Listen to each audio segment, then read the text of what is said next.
Ang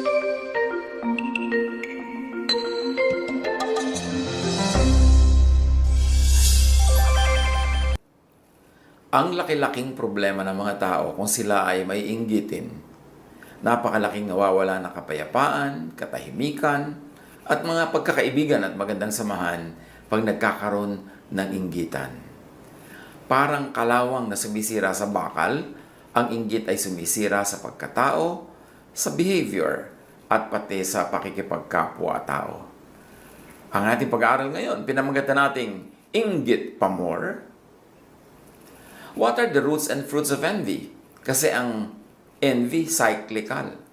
Yung pinanggagalingan nito, mamumunga at yung bunga, magiging bagong tanim na naman ng bagong inggit, paikot-ikot, kaya cyclical ang root and fruit of envy. One feeds the other. Ang isang fruit at root ng envy ay covetousness, paghahangad sa hindi deserved. Desiring what one does not have, earn, or deserve. Acts 13:45, when the Jews saw the crowds, they were filled with jealousy. They began to contradict what Paul was saying and heaped abuse on him.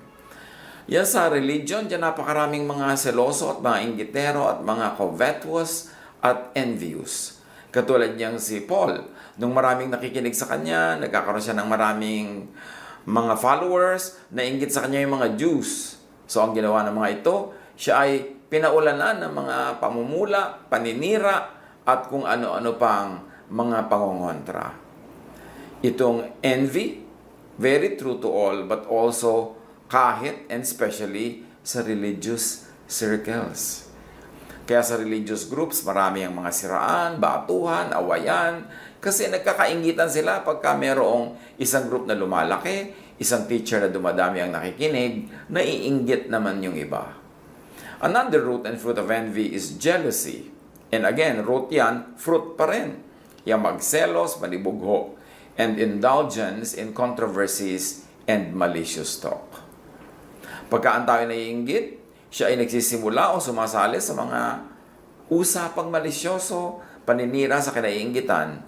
At ang pakikinig naman at pagsali sa ganito mga usapan ay maaaring maging pasimula na naman ng ibang envy of the same people or of other people who are hearing it at maaaring magbukas sa kanila yung ideya na dapat silang mainggit. 1 Timothy 6:4, they are conceited and understand nothing. They have an unhealthy interest in controversies and quarrels about words that result in envy, strife, malicious talk, evil suspicions. And again, this is especially true among very religious people. Ang pag-aaway-away nila tungkol sa words, sa meaning ng words, interpretation and application of words. At yan, malamang ang pinanggagalingan, envy. Kasi kung wala namang nakikinig sa isang leader, wala naman siyang follower, hindi naman siya kinikriticize ng iba, hindi siya pinapansin. Pero oras na dumami ang nakikinig, dumadami din ang critic. So obviously, merong envy involved. Again, sa ganitong kind of evil talk, mahilig dito ang maraming religious experts. Now, what are the signs of envy? Watching other people's lives instead of improving one's own. Ito isang grabing aspeto ng inggit. Yung wala kang ginagawa kundi bantayan ang buhay ng kinakainggitan mo, pakinggan ang kanya sinasabi para hanapan ang maipapanira o maikikriticize, bantayan ang mga achievements niya para ito ay maliitin, at hadlangan ang kanyang daan para hindi siya matuloy sa kanyang mga gustong puntahan. Ang taong naiinggit, hindi niya naaasikaso ang kanyang sariling buhay. Ang inaasikaso niya ay tumanghod, makinig, manood sa buhay ng kinakainggitan. At saka gagawa niya nun na hindi niya nalalagyan ng enough investment of time, effort, energy yung kanyang sariling buhay, lalo siyang naiiwan ng kanyang kinainggitan. Kaya huwag nating bigyan ng space sa buhay ang inggit. Dahil sisirain tayo talaga niyan. Hindi ka na magkakaroon ng lakas para ayusin ang iyong buhay dahil inubos mo na yung lakas mo sa pag-inggit, sa panonood, sa paninira ng taong kinaiinggitan. Another sign of envy is belittling other people's achievements. Yung alam mo na may na-achieve siya, meron siyang magandang nagawa, pero binabaliwala mo, pinapaliit mo yung malaki niyang ginagawa, nagbubulag-bulagan ka sa magaganda niyang nagagawa, yan ay sign of envy. At yung maligning others, especially achievers. Yung pagka may ginawang magandang 10 ay ang hahanapin mo, yung isa o dalawang hindi maganda, o yung hindi nagawa, o sisiraan mo siya. Kung hindi mo masira ang kanyang achievement, at sisirain mo ang kanyang pagkatao, ang mga bagay na may kinalaman sa kanyang personal na buhay, these are all signs of envy. At bakit natin ito pinag-uusapan? Kasi pwedeng tayo mismo nagiging biktima ng pagiging mainggitin, o tayo ang sinisira ng mga naiinggit. And in that case, hindi mo dapat pansinin ang mga naiinggit sa'yo. Basta malinis ang iyong konsyensya, ang iyong budhi ay nakasang-ayon sa magandang kalooban ng Diyos. You can look into God's face in spite of what your critics tell you because alam mo na malinis ang iyong puso, tama ang iyong ginagawa. Although hindi ka perfect, pero generally maganda at mabuti ang iyong ginagawa. Huwag mong pansinin ang critics. Uubusin nila ang iyong lakas. Uubusin nila ang iyong energy at maging ang iyong vision for a fruitful life. So kung yung mga inggitero, lagi nilang binabantayan kung ano ang ginawa mo, huwag mo namang bantayan at hintayin marinig ang mga report kung ano ang sinasabi tungkol sa iyo ng mga naiinggit sa iyo. It will only make you feel bad.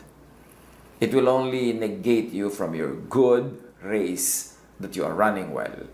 Kaya dapat huwag pansinin ang mga naiinggit.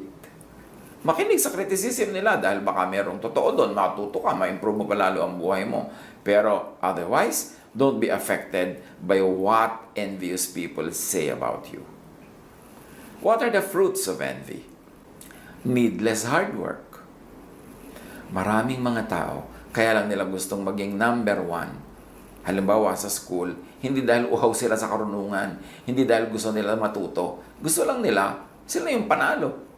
O yung iba, naghahabol. Pagod na pagod kahahabol. Hindi naman talaga hinahabol ang karunungan. Ang hinahabol ay mas mataas na grade doon sa taong gusto nilang talunin.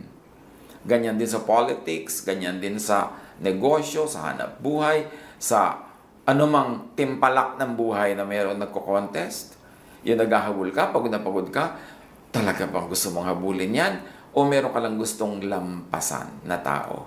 At kung yun lang, sayang ang pagod, sayang ang buhay, sayang ang panahon na nagtatatakbo kang manalo sa isang karera na hindi mo naman talaga gusto yung finish line, gusto mo lang malampasan yung ibang tumatakbo. So, needless hard work. Ecclesiastes 4:4. And I saw that all toil and all achievement spring from one's envy of another. This too is meaningless at chasing after the wind. Yung meron ka lang inggit sa kapitbahay mo, kaya yung bahay niya 2 palapag, ikaw kailangan talagang 3.5 floors para mas mataas, kahit tumatagilid na, natutumba na yung bahay mo. Katulad halimbawa ng mga bansa-bansa dyan, yung bansang ito ang may pinakamataas na building sa buong mundo. Talaga bang kailangan nila yung building na yon? O gusto lang nilang mahigitan yung ibang bansa na merong matataas na buildings? Pero nakakatulong ba sa kanilang economy? Mabuti ba talaga sa kanila? Worth ba talaga ng investment? Yung ikaw ang merong pinakamahabang bahay sa inyong kalye, yung ikaw ang may pinakamaraming sapatos o damit, yung ikaw ang may pinakamaraming members kung yan ay club o group o church, yung ba talaga ang yung goal o meron ka lang ibang gustong madaig? Importante na suriin natin ang ating sarili. Kasi ang kapayapaan ng Diyos, ang katahimikan ng buhay, wala sa contests, wala sa inggit. At manalo ka man sa contest ngayon, bukas may contest na uli, you have to defend your crown, former ka na, hindi ka na incumbent. Tapos ka na, so sandaling-sandali ka lang naging number 1, tapos may dadaig din sa'yo. Pero how much did you have to pay for this? Siyempre, meron naman mga nagiging number 1 dahil talagang natural lang magaling talaga sila. Kahit anong gawin nila, magiging number 1. Then that's fine. O meron naman talagang gustong-gusto nila yung ginagawa nila, kaya nagsikap silang mabuti. Naging number 1 tuloy as a result. Pero yung gusto mo lang maging number 1 for the sake of being number 1, for the sake of overtaking everyone else, it's not worth it. Sayang. Sayang ang childhood na hindi naging child yung bata dahil sobrang pinagko-compete ng magulang. Sayang yung youth na hindi ka naging youthful dahil sobrang ka nag-mature agad para maging ikaw ang youngest lawyer or youngest doctor or youngest anybody in your profession. Ang tanong lang ito masaya ka ba? Sumaya ka ba? At patuloy ka bang pinapasaya ng iyong number 1 position na yan? Don't do anything out of envy. Huwag kang gagawa ng anumang bagay para lang meron ka mga kapwang madaig. Hayaan mo sila. Kasi yung iba na talagang mataas ang posisyon nila sa kanilang larangan na pinili sa buhay, kasi line nila yon, natural talent nila, o gustong-gusto nila talaga. Kung ikaw, gagawin mo lang yung sobrang pagod, yung sobrang hirap, dahil lang gusto mong may madaig na tao, pero yun namang achievement by itself is not really your joy, it's not a good way to live. It is a waste of time. It is a waste of energy. Ano pa ang bunga ng envy? Evil practices and disorder. Pagka may inggitan, may evil deeds, may evil practices, may kaguluhan. Kasi ang mga naiinggit, nawawalan niya ng katwiran. Makapanira lang kahit pati sila masira. Ang inggit ay parang acid. It destroys its container more than the one for whom it is being stored. James 3:16, for where you have envy and selfish ambition, there you find disorder and every evil practice. Kahit sa loob ng tahanan, dapat natin itong bantayan. Mga kumisan, magkakapatid na nagko-contest. Mga magkakapatid na nagpapagalingan, nagsisiraan sa isa't isa. Dapat hindi ka na sa bahay. Kasi yung bahay na ang ating huli nating kanlungan. Doon na lang tayo talagang pwedeng maging relax, pwedeng maging mapagtanggap at matanggap ng ating mga kapamilya. Kaya dapat yung ganyan mga contest, iniiwasan, minimize. At kung pwedeng talagang wala sa mga magkakapatid, sa mga mag-asawa, minsan mag-asawa na nga, nagko-contest pa. Contest sa career, contest sa palakihan ng sweldo, contest sa pride, contest sa pagmamahal ng mga anak nila, pinag-aagaw-agawan yung pagmamahal ng anak. No, no, no. This is not the way to live family life. Isa pang bunga ng inggit, cruelty to the object sa kinaiinggitan. Proverbs 27:4, anger is cruel and fury overwhelming. But who can stand before jealousy? Yan ang isa sa mga pinaka-dangerous feelings of all. Jealousy and envy. Napakahirap na mapagselosan at napakahirap na magselos. Mapakahirap na makainggitan at mahirap mainggit. Kaya iwasan na manginggit. Huwag sasadyaing manginggit kasi ang inggit is a negative energy directed against you. So huwag ka magpapainggit. At lalo naman huwag ka mainggit kasi ikaw yung nag-exert ng energy, ikaw yung mapapagod. Another fruit, of course, of envy is grave lack of reason and kindness or pity. Pag naiinggit, nawawala ng katwiran. Nawawala ang bait. Nawawala ang pagiging mahabagin at makatao. Acts 7, verse 9, because the patriarchs were jealous of Joseph, they sold him as a slave into Egypt. But God was with him. So, kapatid nila, sarili nilang dugo, ibebenta nila para maging alipin dahil lang naiinggit sila dahil parang mas mahal ng tatay nila itong si Joseph. But of course, God continues to bless the blessed. Kaya hindi naman nawala ng blessing si Joseph kahit na isinel pa nila into slavery. In fact, lalo pang gumanda ang buhay nito nung lumaon. Another fruit of envy is non-growth.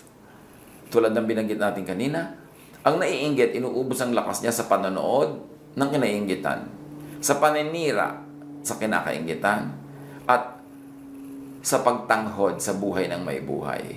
Hindi niya tuloy na asikaso ang kanyang sariling buhay. Natural, hindi siya lalago, hindi siya asenso.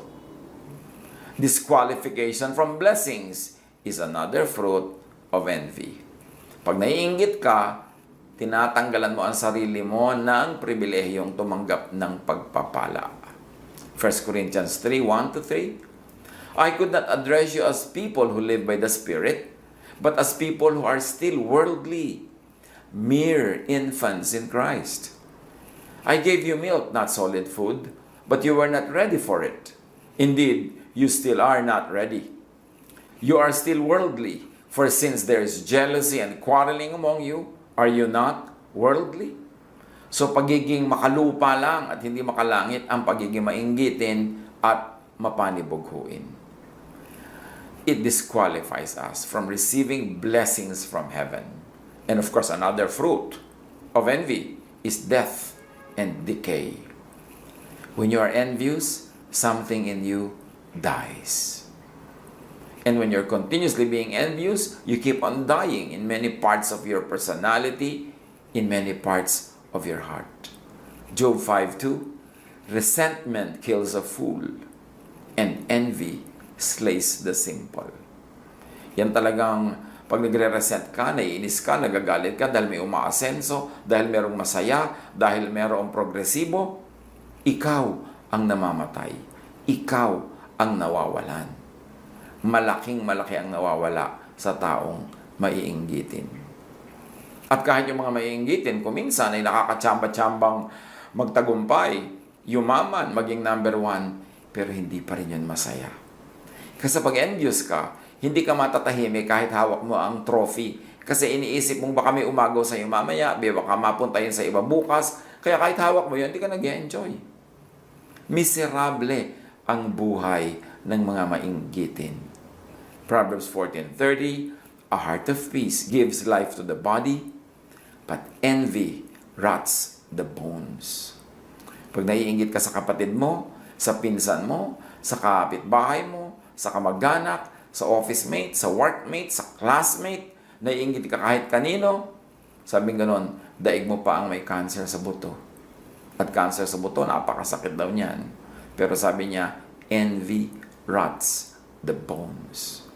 And the bone, of course, is a metaphor for the structure of your body, for the structure of your personhood. Kaya pag yung structure mo rotten, edi ang buong body mo, ang buong personality mo ay guguho din.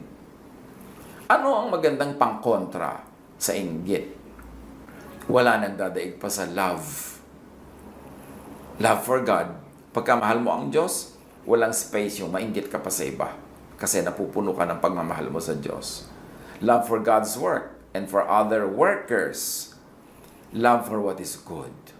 Kaya nang turo ni Jesus lagi, i-develop natin yung love, lagi natin i-consider, bigyan ng space, choose the loving ways. Kung maraming paraan ng pag-handle ng isang situation, choose love because love begets love. At sabi sa 1 Corinthians 13:4, love is patient. Love is kind. It does not envy. It does not boast. It is not proud. At sino ang taong mapapahinga? Hindi yung hindi proud, yung hindi boastful. Kasi hindi niya kailangan mag-maintain ng image sa ginagawa niya tungkol sa kanyang sarili. Hindi niya kailangan laging daigin ang kanyang kapwa. Hindi niya laging kailangan maging the best and number 1. Makakapahinga siya. Relaxed ang kanyang buhay. Ano pa ang pangontra sa envy? Ask God for what you want so you could be happy with what you make and with what you have. Ask God so that you could be happy with life. Ask. Ano pa talagang gusto mo sa buhay? Ask for it. Kung gusto mo ng bola, ask for it. Huwag mong agawin yung bola ng iba, huwag mong sirain yung bola ng iba, at huwag mong siraan yung iba dahil magaling silang maglaro ng bola. Ask for what you want. James 4:2, you desire but do not have. So you kill. You covet but you cannot get what you want. So you quarrel and fight. You do not have because you do not ask God. Kasimple, no?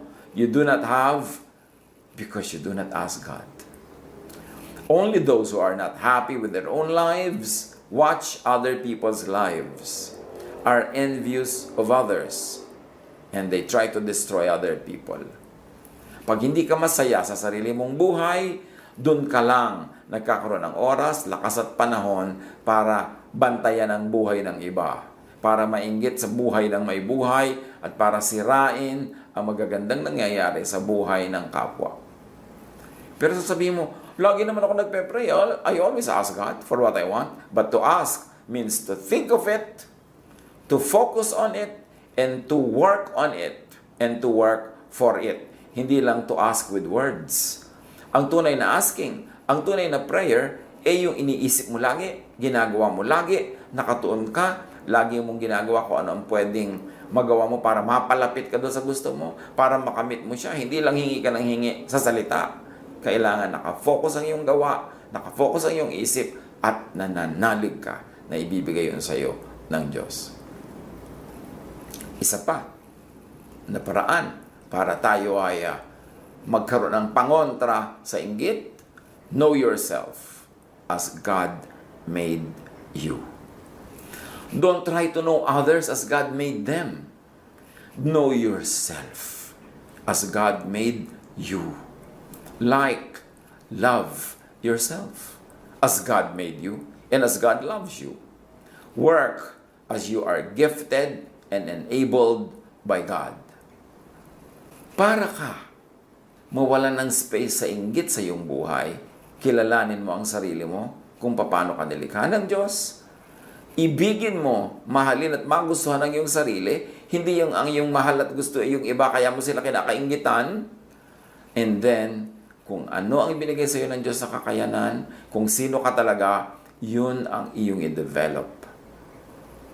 Hindi yung dinedevelop mong pilit ang talent na binigay ng Diyos sa iba, ginagaya mo sila, pagod na pagod ka namang gaya, wala namang mangyari, kasi nanggagaya ka lang.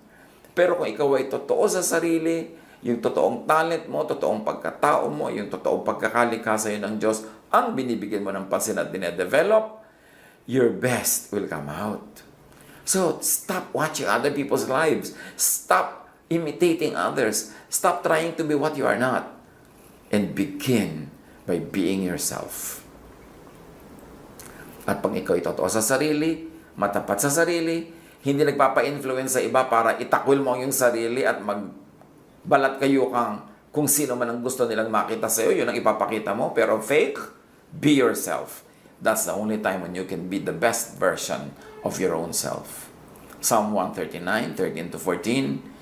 For you, O God, created my inmost being. You knit me together in my mother's womb. I praise you because I am fearfully and wonderfully made. Your works are wonderful. I know that full well. So, ang sinasabi niya sa Maker, nilikha niyo ako, kayo ang bumuo sa aking pagkatao, kayo ang tumahi, nag-weave, kayo ang bumuo sa akin. Therefore, magaling ako, maganda ako, mahusay ako, kasi kayo ang gumawa. Not because of me, but because of you, O God, my Creator. Psalm 139:16. Your eyes saw my unformed body, O God. All the days ordained for me were written in your book before one of them came to be. So, hindi ito exact kapalaran na pati kung sinong mapapakasawa mo sa kapagtitira, Diyos ang nag-decide. Hindi itong ibig sabihin nun. Pero ang sinasabi lang dito, kayo ang lumikha sa akin at alam nyo kung ano mangyayari sa buhay ko kasi nilikha nyo ako na ganito o ganyan. So kung nilikha nyo ako na magaling sa math, alam nyo na dapat po magiging mathematician ako. Nilikha nyo ako na artist, alam nyo na dapat magiging artist ako at doon ako magiging mabunga, doon ako magiging masaya pag naging totoo ako according to your design. And that's what it means. All the days ordained for me were written in your book. Pero kahit inordain ng Diyos na ikaw magiging artist, pag hindi mo din-develop yon o may mga pumigil sa'yo at nagpapigil ka naman, pwede mong ibahin ang mangyayaring detail lang yung buhay kasi meron ka ring free will, meron kang prayer power. At sabi nga ni Jesus of prayer, ask this mountain to move and it will. So, pwede mo ring ibahin ang nangyayari sa iyong buhay kung pagtutuunan mo ng pansin, iisipin mo, ipapanalangin mo, at pagtatrabahuhan mo. Pero bago ang lahat, kilalanin muna ang sarili. Kung saan kahilig, doon bumawal para hindi mo labanan ang force of gravity. Kung saan ka naka-incline, doon ka in-incline ng Diyos, doon ka mag-incline, doon ka magiging best version of yourself. And when you are fruitful, when you are productive, when you're happy with yourself, you will have no space for envy.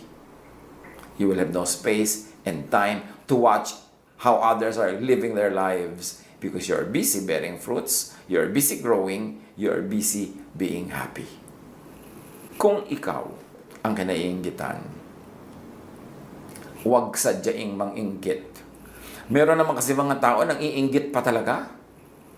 Yung alam na miserable yung married life ng kanyang pinsan, ng kanyang kapatid, display pa ng display kung gaano sila kasayang pamilya. Hindi naman masama na masaya ka, hindi naman masamang makita yan. Pero let's be sensitive to others na alam nating miserable sila para mo kinikiskisan ng asin yung kanilang buhay na buhay at dumudugong sugat. Pagka ipinapakita mo palalo kung gaano kakasaya sa buhay mo, kung gaano sila kamiserable. Huwag sadyaing manginggit. Kasi pwede kang sirain ang naiinggit sa'yo. Pwede kang siraan, pwede kang gawa ng masama. So why will you want that? Try to lay low. Pagka ikaw ay masyadong fruitful, productive, tapos naliligid ka ng mga taong hindi fruitful and productive, medyo manahinahimik ka. At pag may naiinggit sa'yo, huwag pumatol. Huwag makipag-contest. Don't prove yourself. You don't need to. Huwag mo nang tapakan pa yung nasa baba na nga. At sa mga inggit, huwag magsayang ng panahon at lakas sa kapapanood ng buhay ng kapwa. 1 Thessalonians 4:11, make it your ambition to lead a quiet life. You should mind your own business and work with your own hands. So dapat daw, tahimik ang buhay mo. Tahimik in the sense na hindi ka gumugulo sa buhay ng iba, hindi ka nagpapagulo sa kanila, so tahimik ang buhay mo.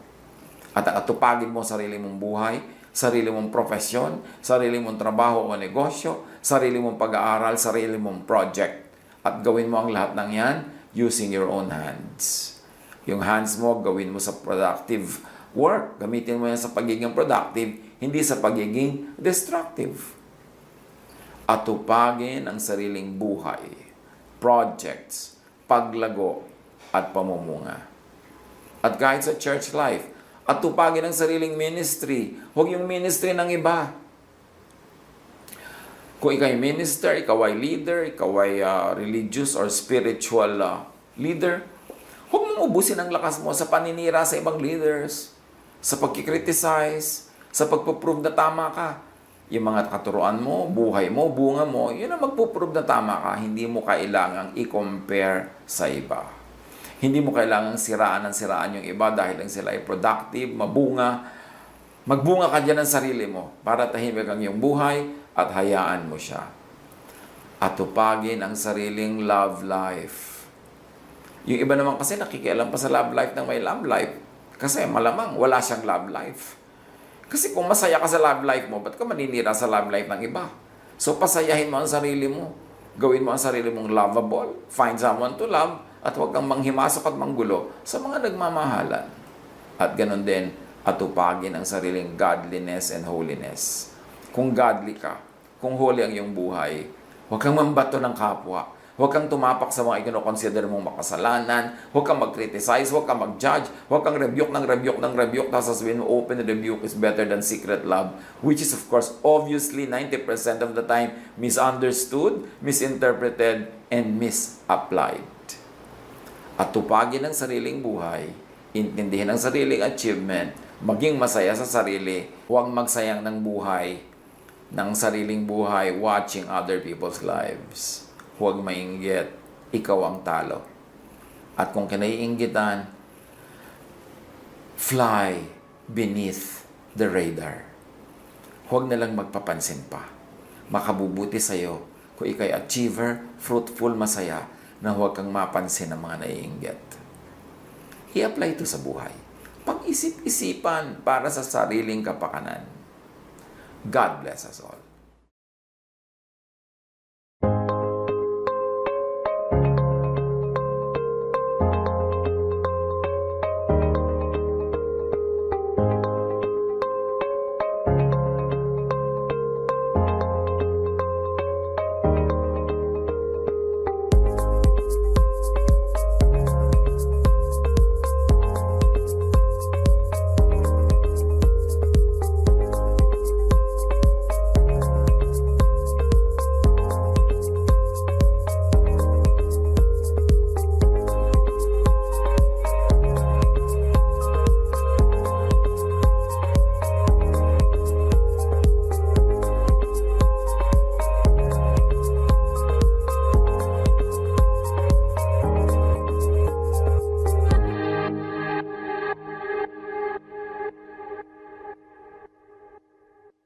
Love to you, mga pamangkin. Dito tayo mag-aral ng salita ng Diyos. Dito tayo mag-aral ng mga practical na bagay. Magdalanginan para sa isa't isa. Makinig ng mga mensahe. At dito tayo magsasama-sama spiritually sa ating official Ed Lapis YouTube channel na ang address ay Sabi ni Kuya Ed. Remember, dito tayo ha. Sabi ni Kuya Ed, ang ating official YouTube channel.